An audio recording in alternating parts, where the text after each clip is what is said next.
PKU is a genetic condition where the person can't break down one of the building blocks in protein, called phenylalanine. So PKU is short for phenylketonuria, and basically it means that their liver lacks enzymes to break down that building block. And if the levels of it get too high, then they get permanent brain damage. Yeah. I'm one of those people who can't really work for someone else and can't be told what to do. I did do that for a very long time, and I still ran my herbal practice outside of that. We lose control of his condition, and it can affect his brain in different ways. So it might be that he's hyperactive or very tearful or very irrational, or he might get angry, or he might just be very tired and lose his concentration. We've seen him sometimes where he's like quite confused, a bit like a person with dementia. Welcome. I'm Tracy Irwin, and I'm passionate about financial independence and wanted to share stories of inspiring entrepreneurs to prove it's possible for everyone to strive towards financial freedom. Today, I'm talking to Hannah Charman. She's a medical herbalist and advanced hypnotherapist. And whilst doing all that, she's also caring for her son who has PKU. Thank you for joining me, Hannah. I really appreciate you spending this time with me today. Oh, Um, would you like to tell people a little bit more about what you do and what PKU is? Because it's a disease I've never heard of until I met you. yeah, it's one of those funny ones that lucky sort of 1 in 10,000 get PKU. So Wow. um, PKU is a genetic condition where the person can't break down one of the building blocks in protein, called phenylalanine. So PKU is short for phenylketonuria, and basically it means that their liver lacks enzymes to break down that building block. And if the levels of it get too high, then they get permanent brain damage. Oh, wow. So you have to be very strict in terms of their protein intake. And they have to have protein replacement. My son has it 4 times a day, so that contains all the other building blocks without that one. And then we have to be very strict with his diet. And when the levels do go a bit too high, we lose control of his condition, and it can affect his brain in different ways. So it might be that he's hyperactive or very tearful or very irrational, or he might get angry, or he might just be very tired and lose his concentration. We've seen him sometimes where he's like quite confused, a bit like a person with dementia. Okay. Um, so there's a lot we don't know about PKU, but that's really the gist of it. And it was found on his heel prick test, the heel prick test that babies have when they're a week old. Oh, right. It Okay. was So it was found there. caught quite early on then. So how do you juggle being an entrepreneur and caring for your son? Because like you say, it takes like a lot of time to monitor his diet and making sure he's all right. How do you juggle that? Well, being self-employed definitely helps. Yeah. I'm one of those people who can't really work for someone else and can't be told what to do. I did do that for a very long time, and I still ran my herbal practice outside of that. But certainly being full-time working for myself, that gives me the flexibility that I need to be able to do that. So in most households where there's at least one child with PKU, normally at least one parent would be working part-time in order to be able to care for the child. Okay. Um, so I've always wanted to earn full-time money on part-time hours, and it's just as well, really, under the circumstances, it's all kind of worked out quite well. So yeah. So what do you do for people? How do you help people? I basically help people who can't be helped by the NHS, because I found myself in that boat when I was 14, and I suddenly got sick with chronic fatigue syndrome. Literally in the space of 5 minutes, I went from being perfectly happy and healthy to not really being able to move. Wow, that's Uh, sudden. it was very, very quick, and nobody saw it coming. So yeah, my parents kind of left me to see if I would get well on my own. They thought I just had some kind of flu virus or something, and I didn't improve. And I got taken to see the GP, and the GP basically said that I wasn't ill. I was making it all up to get out of going to school. Wow. Yeah. So thankfully, in the end, I got taken to see a homeopathic doctor, um, who was the total opposite of the NHS GP. And he listened to me, to ask me tons of questions, examined me, gave me medicine, gave me vitamins, told me I would be fine. And I walked out of there thinking, I want to help other people to feel like I do now. Obviously, I did get better, and I saw lots of different practitioners. I saw a hypnotherapist and another homeopath, and then I did a Reiki course. And um, between everyone in the space of 2 years, I was back on my feet, and that's really what put me onto this path. So I ended up as a herbalist, weirdly, because I went back to school. I'd missed my first term of my GCSEs through my illness, and then I continued on like just about barely keeping it together for the rest of my GCSE course. And I managed to speak French in my oral exam exactly like a French person. So I won this book token. And with the book token, I bought David Hoffman's New Holistic Herbal, and that was what hooked me onto herbal medicine. And I went on to study at Middlesex University and get my degree in 1999. So that is my passion.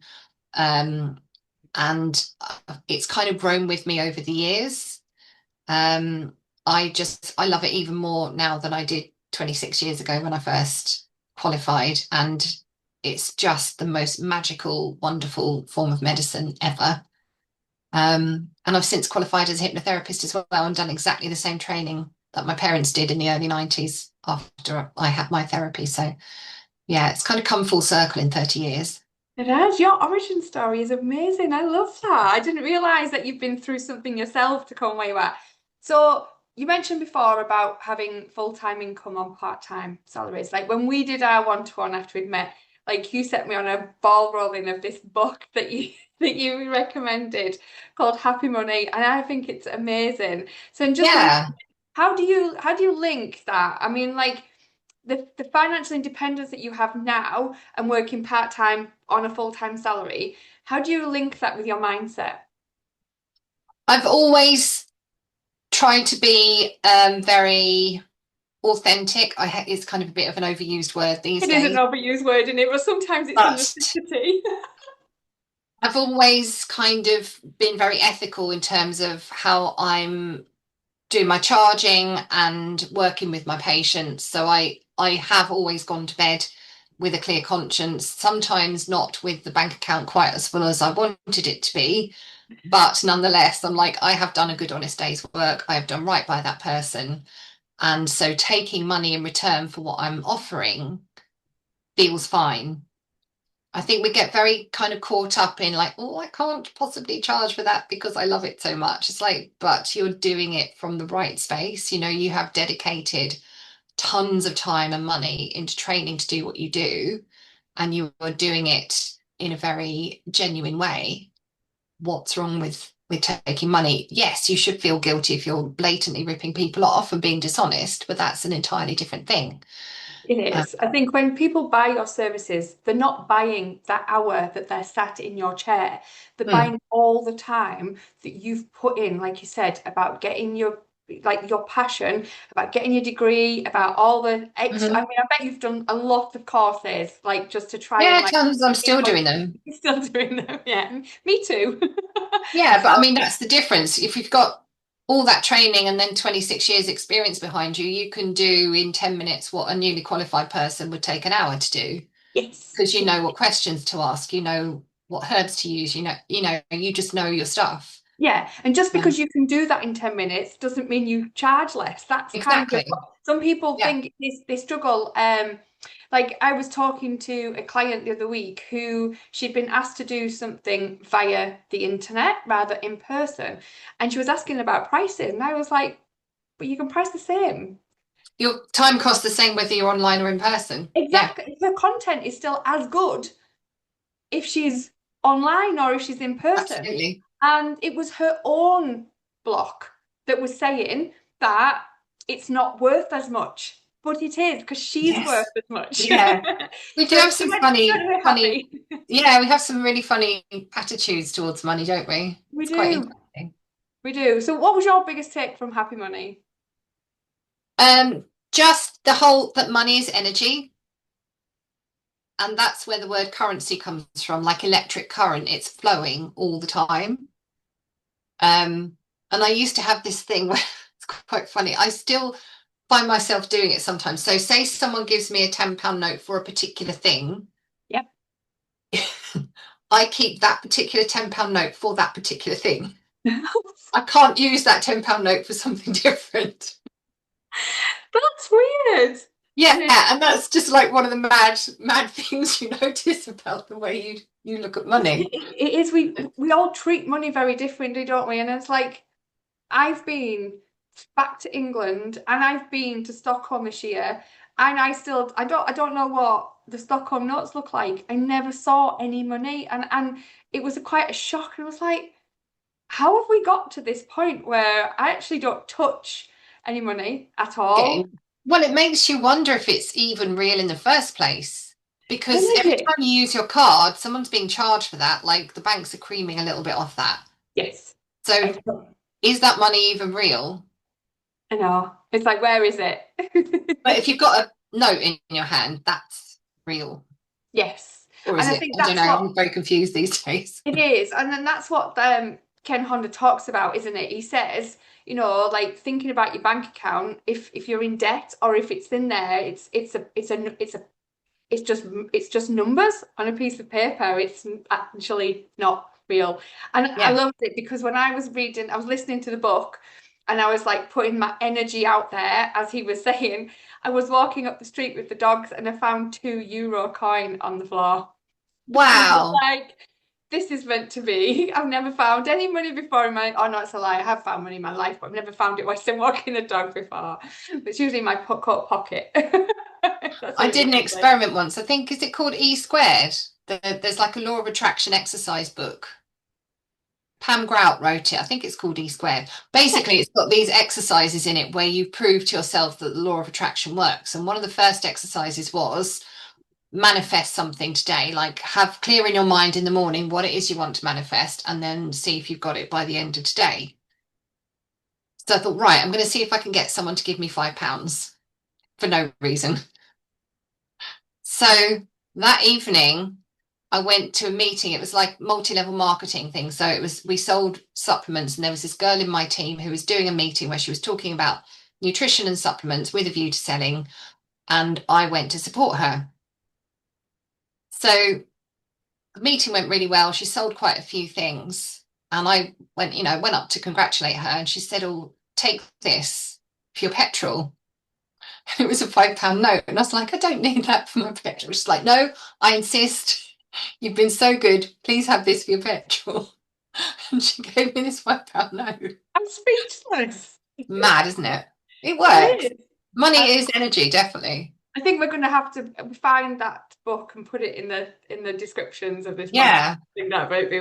So, has there ever been a time where you've struggled with money and it's kind of like your mindset has helped you to be able to like bring that back? Because obviously you must have struggled slightly when you had your son. Gosh. Oh, well, I struggled a lot more before I had him when I lived on my own. So, like lots of people, particularly in healthcare, they do the course, but they have no clue how to make it earn. And a lot of people also who work in alternative medicine, particularly, have this attitude of, I can't possibly charge for doing something I love so much. Okay. Whereas you look at your professional footballers who love their job, no one minds that they earn millions doing that job. But for some reason, therapists, people who are doing it from a caring space, don't like earning for it. So I was one of those. And I had to work full time to support myself and my business. And then I worked the business evenings and weekends. But because the tax office saw that I had two jobs, two incomes basically, I was being emergency taxed for years, which left me with virtually nothing to live on. So quite often, like my car would break down and I couldn't afford to repair the car. So I had to walk everywhere or get public transport. There were times when clients didn't show up, so I didn't get paid and I had no money to go and buy food shopping with. Um, People would get like my parents would say, well, what do you want for Christmas or what do you want for your birthday? And I'd be like, can you just chip in towards some car insurance because I can't afford to insure the car. Like it was bad. Um, so yeah, that was quite a low, and that lasted several years. And then one year I made a New Year's resolution to not complain about money at all, not say anything negative about money for a whole year. Okay. And I actually managed to stick to it. That's the only time I've managed to stick to a resolution, thank goodness, because it did change things. So within about 6 weeks, I got a 10% pay rise. I got a promotion at work and a 10% pay rise. And then later that year, I moved up north and there was a photography competition in the village where I lived. And so I just took my camera out early one morning for a walk, and it was like misty November morning. Um, and there was a canal there. So I got this really nice, pretty picture of the canal and the canal boats in the mist, sent it into the competition, won £100. So, lots of nice little things started happening when I stopped complaining about money. And it kind of went from there, really. And then later on, when I met my partner, so we got together in about the May, June time. And then I moved in with him 8 months later, but I was being bullied at work, like relentlessly bullied every day. Okay. And it wore me down and down and down, as these things do. You do. And eventually I reached a point where I couldn't be there anymore. I had to leave, but I had nothing else to go for. And I just said, there's no way I can ever work for anyone else again after this. It's like, I've just got to go full time working for myself. But my outgoings at that point were £1,000 a month, and I could not come anywhere close to covering that, certainly not first off. So bless him, my partner covered the shortfall, and we went through all of his savings. Oh, bless him. But like it worked. It worked, but the guilt I felt was phenomenal. Was it about the money itself, about the savings? Is that the guilt that it Yeah, was?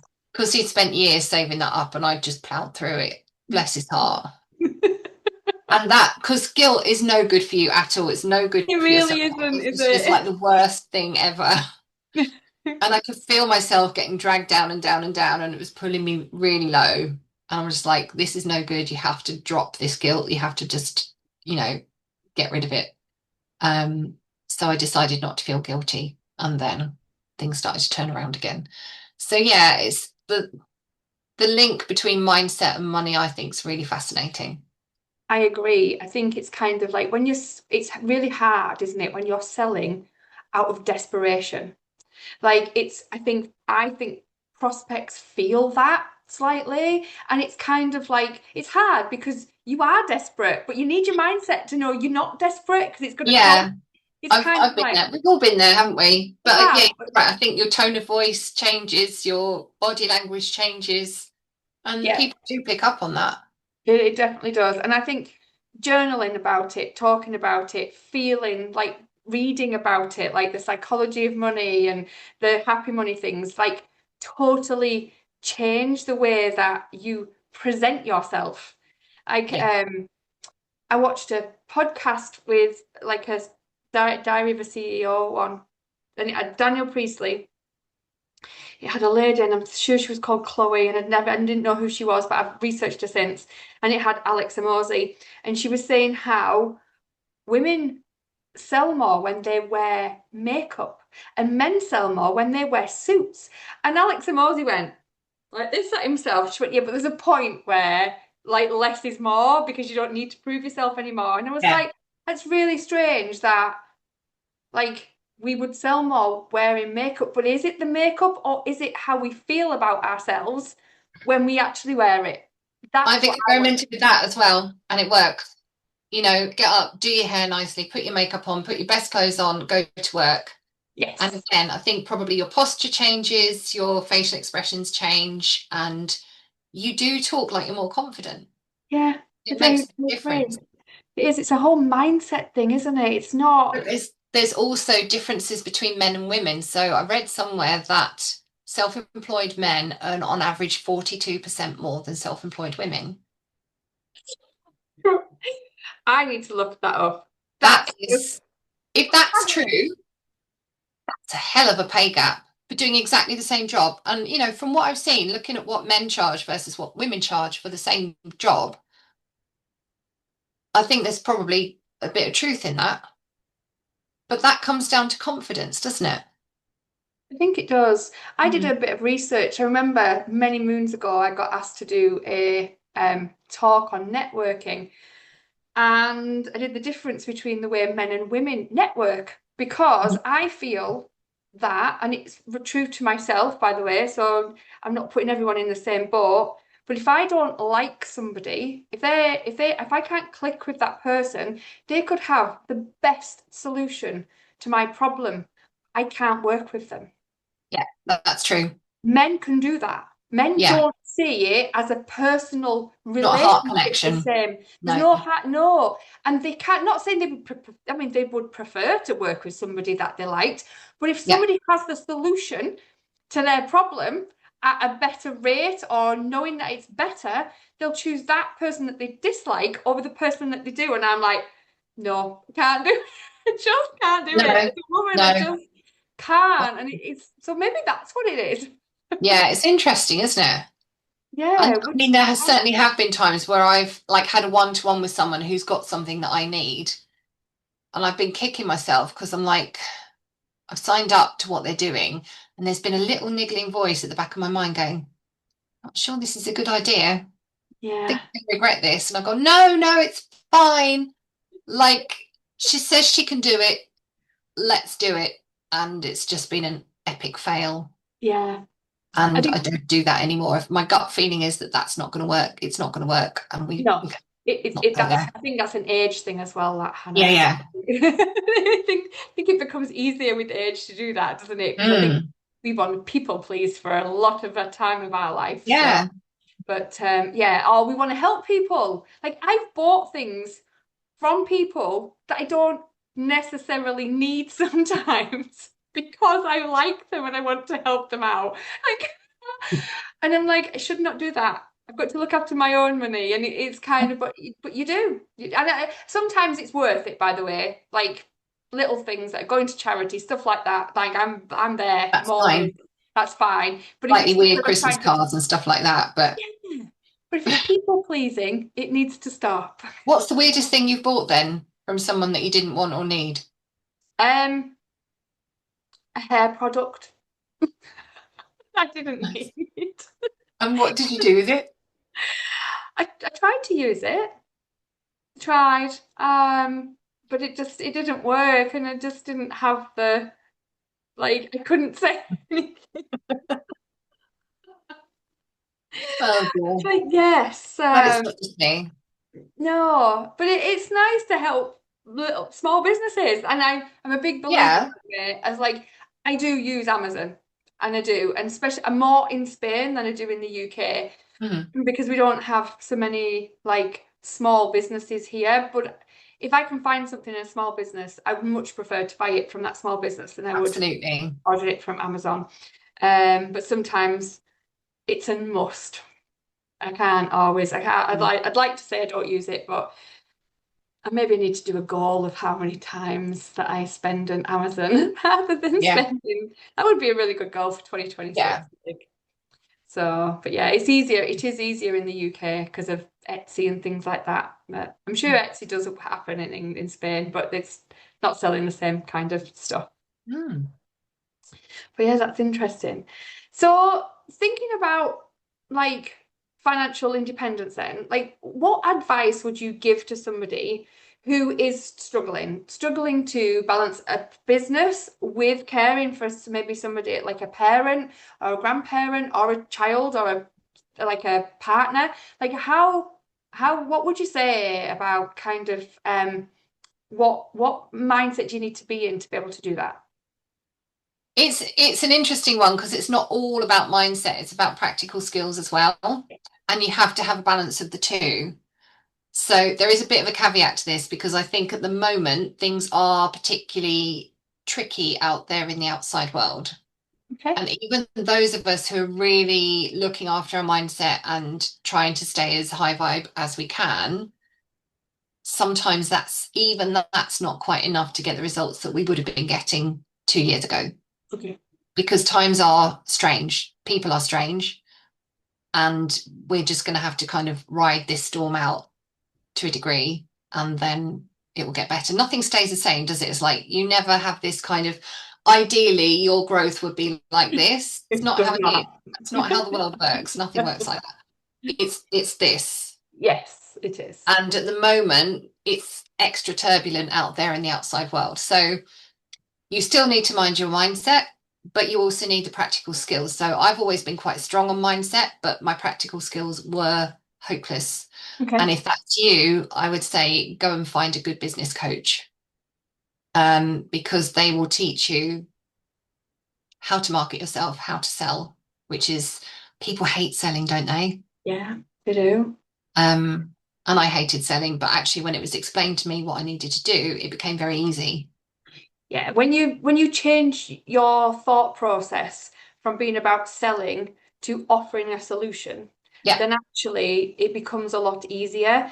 Mm, I still say now, by the way, I'm not a great salesperson, but I'm a great problem solver. mm, That's kind of how I create. So when I start a meeting, my whole thing is, how can I help this person? Not what can I yeah. sell them? It's like, how can I help this person? Mm, And sometimes my products aren't even what they need. And then no. it's kind of like, I'm more than happy to point them to something else if I am not right. Yeah. And I think that's it, isn't it? It's just understanding about but I think a lot of people in the health industry, by the way, they get into business. Because this is my ideal client. So I know this inside out. And people in the health space, they get into business because they love what they do, but they don't want to be a business owner. That's not actually why they come, that's why they get into No. business for. And I've helped so many like physiotherapists, chiropractors, gym owners, like because they're struggling, because they grow, because they're really good at what they do. And Yeah. then suddenly they become a juggler between marketing, the team, the Yeah. premises, like their finances. And they're like, they need help because they They just do. don't. And like, from my point of view, I qualified 26 odd years ago now. There were, I think, 40 of us on the course that qualified. I think there's maybe eight still in practice. Wow, do you keep in touch with them? Yeah, there's a festival that my institute that I belong to run every year, and I bump into quite a few of them there. Um, but yeah, they just fall by the wayside because they cannot make it earn a living, and it is not the easiest profession to earn a living in. There's no two ways about it. No. Uh, but it's so sad, particularly at the moment when people are losing access to healthcare, like they can't get a GP appointment, they can't even get through to the GP surgery to make an appointment. A&E is overrun, you can't get a hospital bed. This is actually really quite serious. Yes, it And is. it's getting worse, and it will continue to get worse before it gets better. And in the meantime, there are herbs in your garden and growing around where you live and spices in your kitchen that, if you knew how to use them, could possibly keep you out of hospital. If you catch whatever it is early enough and treat it quickly, you could avoid hospital, or your child could avoid hospital. You just need to know how to use them. And to me, that's where the herbalists are really needing to step up, at the moment, because we are heading from national crisis with our healthcare. We're already in one, aren't we, really? I think you are. Yes. Like I put a post on yesterday, so I got had to get some new blood pressure tablets. Not something I want to be on. I've lost weight to try and get them off my list, but that Yeah. didn't work either. And I put a post on social media yesterday because I got an appointment within 24 hours, and then my prescription cost me 25 cents. I was like, Brilliant. there's lots of democracy in Spain that frustrate me, but our health service is not one of them at Well, all. yeah, I had the same. I was on holiday in Tenerife a couple of years ago, and I needed urgent antibiotics for an ear infection, and I literally ran to the surgery to get there before it closed, and I came out 20 minutes later having had a proper examination and every antibiotic preparation that I could walk out with. And it cost me Yeah. €90, and I'm like, that was worth all of that. And And that's on private, isn't it? yeah, That's private and I healthcare. literally walked in off the street. The nurse did the interpretation, got the exam done, got everything sorted, and was like, I wouldn't mind paying for that level of service to just be able to have the care you need within 20 minutes, Yes, which is yes. what I offer. This is the frustrating That's thing. This is it. what I do. But do people want to pay for it? No. It's like really hard when you live in a It's the country where mindset of it like is, because we have the what NHS. yeah, it is because the NHS has been available for so long. I Yeah, think it is educating people that there is other options, isn't it? Like it is. We have a lot of groundwork to do, certainly in herbalism. because most people don't understand it. Most people have never really heard of a medical herbalist. They don't understand that we're trained to the same level as GPs. They don't understand all the extra bits. We can do clinical examinations like a GP can. We can interpret bloods like a GP can. We can write to your doctor. We can advocate for you. We can pull together all of the stuff that you got from your wider healthcare team and put it back to you in a way that you can understand. So it's not just about herbal medicine. We can see red flags. We can see potential early warning signs before you can, and then we can refer you on for tests. It's not simply about taking herbs, but most people don't realize this. And, the frustrating thing for me is that I've sat in recently on a couple of private consultations where a person's paid privately £250 for half an hour.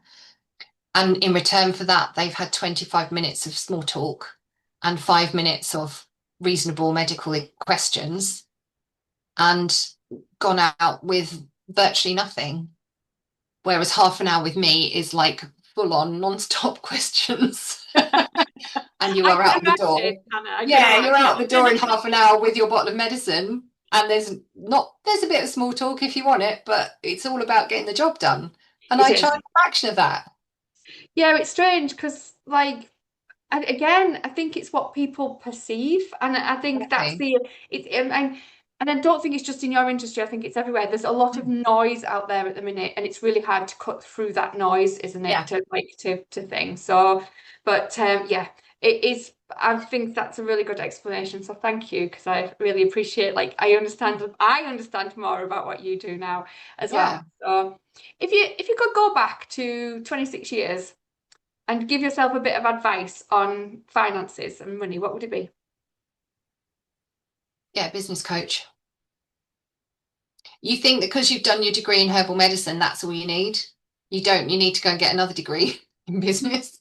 Not a degree, but you need to learn how to run a business. It is a skill in itself. It is. I think we should be taught it at school. I really do believe it should be taught at absolutely.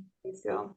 So unless you're from an entrepreneurial family and you've been learning since you were 6 how to run a business, you're probably going to need to invest some time and money into learning how to run a business.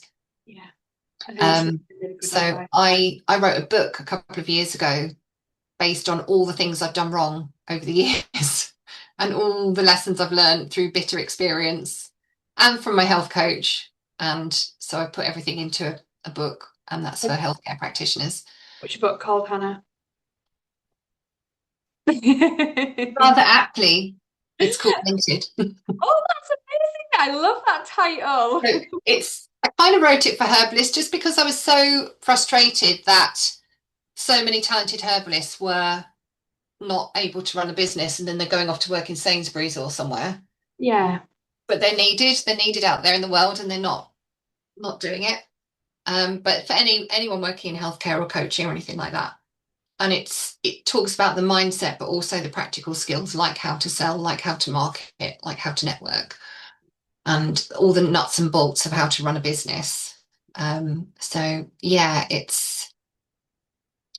people seem to like it. Good. I read it myself sometimes and go, oh, I should do that. I should follow my own advice in my book and actually do some of that. I was wondering if I should reread my own book as well. Yes. I'd like to do a swap. Do you want to do a swap? Yeah, we'll do a swap. Cool. No, but maybe we should just read our own as well at the same time. Yeah. Because it's really, I've got 25 years experience of business. I've grown it. I've moved out from the country and ran it from there, and I've sold it. I've got all this thing, and now a new business. I'm all back to square one. So all networking and stuff, which is good. And I'm enjoying it. You enjoy networking as well, don't you? I do. It's nice, isn't it? How lovely to kind of have a good excuse to natter with the girls and the boys. And the boys, yeah. In the name of growing your business. Yeah, I know, like you said before, about the fact that we're in turbulent times. And I lived through one recession in 2008 with my business, and it was difficult. I actually did get a part-time job because even though I didn't lose any clients, I didn't gain any new ones either for a long time. It was need trust sometimes, eh? Yeah, and but like where do you see your business and where do you see herbalists going in 5 years where other people like in your industry will be able to help? I think it's a really good time to be a herbalist. If we can just get through this kind of rough patch, I think it's a great time to be a herbalist. I don't know whether you saw recently, but Stephen Bartlett had Simon Mills, who was one of my lecturers Okay. at herb school. He's been a herbalist since forever. And he was originally a GP, and Stephen Bartlett interviewed him on Diary of a CEO about 5, 6 weeks ago. Okay. 2 hour long interview, and within a week it had like 2.5 million hits. So that's now 2.5 million people who know about herbalism that didn't know before. I also think that people are going to get back into growing and making their own herbal remedies again, partly because they won't have much choice. But to me, it's about grounding yourself in very turbulent times. And there is no better way to do that than to go out, forage your herbs, turn them into medicine, take the medicine and feel better. So I think it's a great time to be a herbalist. And for me personally, I'm heading a little bit more esoteric. Okay. So I discovered astrology about 30 years ago. Came home from a year in Australia, wasn't in a great headspace, and got dragged along to this astrology evening class in a bid to cheer me up, and got completely hooked on it. So I studied what we call natal astrology. So it's looking at your own birth chart and your own design and understanding your really good parts and your more difficult parts, and just having more compassion for yourself because you can understand how you tick. So then I kind of got into work and running a business, and I had a family, and it kind of astrology went on the back burner a little bit. But I started talking to a number of herbalists and homeopaths who use medical astrology for their diagnosis, and they were saying it's like phenomenal for the really tricky cases that you can't explain medically. You look at the astrology and it's all there, like reading a book, and then you can go forward with your treatment and the treatment works. So I went to this class ages ago where someone put a medical astrology chart up on the wall, and the class had to interpret it and say what was wrong with that person. And everyone said the same thing, and they got it absolutely spot on right. So it's like, I need to learn how to do that. So I'm doing this very complicated medical astrology course at the moment. But to me, it's not just about what's going on for that person at that particular point in time.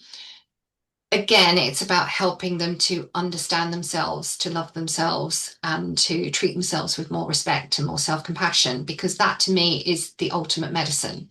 Like, if you can live like that, you will eat the right foods, you will have good boundaries in your relationships, you will have good self-esteem, etc., etc., and you will stay healthy ultimately long term. So that to me is where it's at. So I'm doing my medical astrology course, finishes next spring, and I'm going to try and squeeze in an esoteric astrology level 1 before that in the new year. And so Nice. I think I'll always be a herbalist. I'm like a stick of rock. If you cut me in half, I'll say herbs. But the astrology to me pulls together everything I've been doing for the last 30 years into a nice, neat package. And if I can learn it in a way that I can help other people to understand themselves in a really simple way, because astrology can be super complicated. I think to me that feels like a new calling. That's my menopausal mission. That's not menopausal. That's like amazing. And you're right. Yeah. I think like I do the similar thing with numbers. I make something that people find complicated really simple. And I think that's Mm. the key, isn't it? It's understanding complex things, but actually not having the attitude that you want to keep it to yourself. It's having the attitude that you want to share so that people understand themselves and their Exactly. And businesses. it's been my dilemma for so long, because I'm like, I really love this. People really need to hear this, but I cannot work out how to make it simple for people to use. Mm-mm. And I've found a lady now who has figured that out. So I'm going to train with her. Exciting Um, times. Very exciting. Feels right. And I've had to go through a bit of a crisis this summer to get there. It's been worth it. Good. But as sometimes happens, you have to kind of really have a bit of a tough time first, and then the lights go on and you can see your way forward. So yeah, Nice. interesting. So, for anyone who wants to get hold of you, Hannah, where can they find you? I'm just about everywhere really in one guise or another. So my main business is called Physic Health Consulting, and that specializes in menopause, so natural ways through menopause, particularly for women who've had cancer or have some reason why they can't take HRT. So that's at www.physichealth.uk. Yeah. And then the side kick to that is called herbology. Because I realized I'm actually here in South Shropshire. I'm the only practicing medical herbalist in South Shropshire now, which is a massive catchment area. And I just thought I need to do some generalist work as well. So that is herbology. And I'm on Instagram and Facebook as Herbology Clinic. So Okay. Thank you yeah, very much. Well, thank you cool. so much for joining me this afternoon. Thank I you. have honestly, I have loved every minute of that, and I hope everyone else has. I've probably learned a thing or two along the way as well. So, but yes, thank you so much. You've been a pleasure to speak to, as always, by the way. Oh, So, and yeah, thank you very much. thank you.